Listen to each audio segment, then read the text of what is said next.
Chapter 3. Is opportunity monopolized?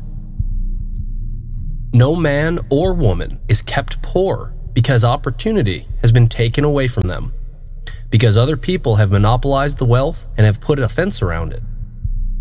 You may be shut off from engaging in business in certain lines, but there are other channels open to you. Probably, it would be hard for you to get control of any of the large cell phone companies or cable companies. Not impossible, but those fields are pretty well monopolized. The internet, on the other hand, is still in its infancy and offers plenty of scope for enterprise. Alternative energy, waste management, and health sciences, in all their branches, will give employment to hundreds of thousands and perhaps millions of people.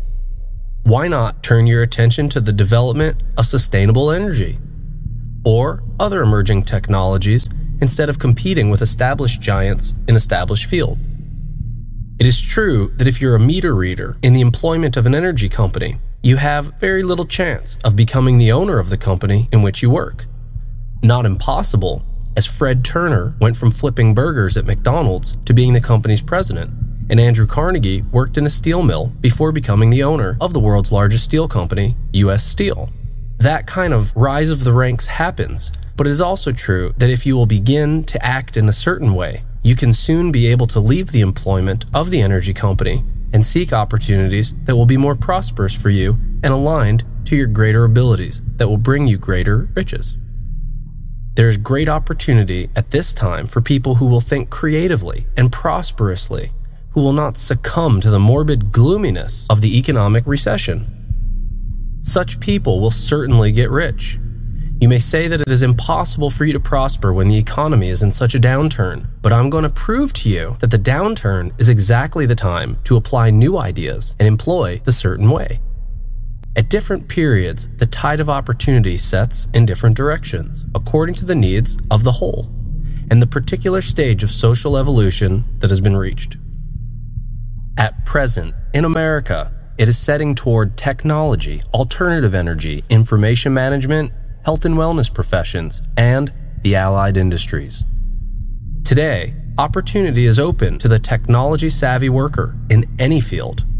There is abundance of opportunity for the people who will go with the tide instead of trying to swim against it.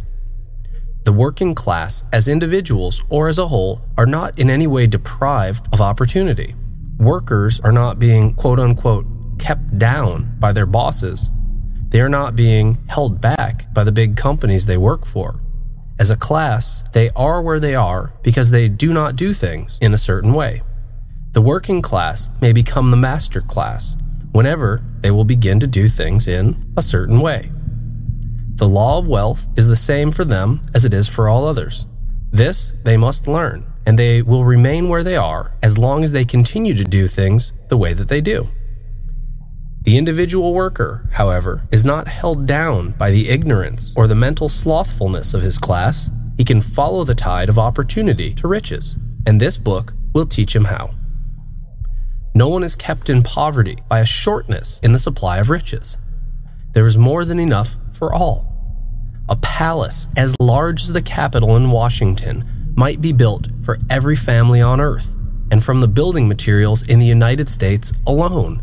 And under intensive cultivation, this country would produce wool, cotton, linen, and silk enough to clothe every person in the world, finer than Solomon was arrayed in all his glory, together with food enough to feed them all luxuriously.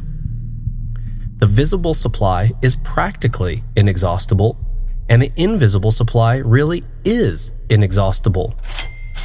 Everything you see on earth is made from one original substance, out of which all things proceed. New forms are constantly being made, and older ones are dissolving, but all are shapes assumed by the one thing. There is no limit to the supply of formless stuff or original substance. The universe is made out of it, but it was not all used in making the universe.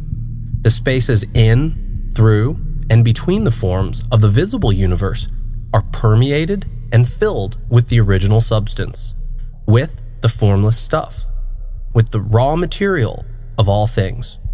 10,000 times as much has been made, might still be made, and even then, we should still not have exhausted the supply of universal raw material. No man, therefore, is poor because nature is poor or because there is not enough to go around. Nature is an inexhaustible storehouse of riches.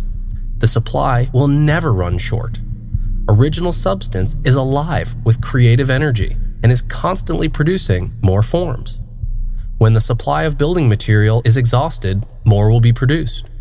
When the soil is exhausted so that foodstuffs and materials for clothing will no longer grow upon it, it will be renewed or more soil will be made. When all the gold and silver has been dug from the earth, if man is still in such a stage of social development that he needs gold and silver, more will be produced from the formless. The formless stuff responds to the needs of men. It will not let them be without good things. This is true of man collectively. The race as a whole is always abundantly rich, and if individuals are poor, it is because they do not follow the certain way of doing things that makes the individual man rich. The formless stuff is intelligent. It is stuff which thinks.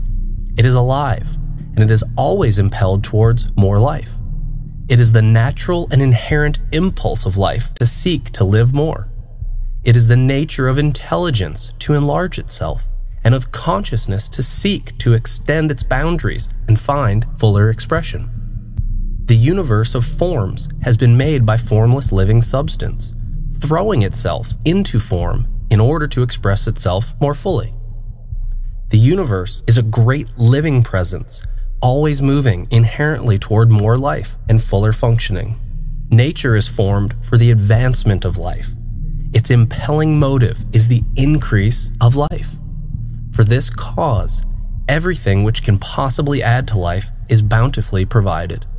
There can be no lack unless God is to contradict himself and nullify his own works. You are not kept poor by lack in the supply of riches. It is a fact which I shall demonstrate a little farther on, that even the resources of the formless supply are at the command of the man or woman who will act and think in a certain way.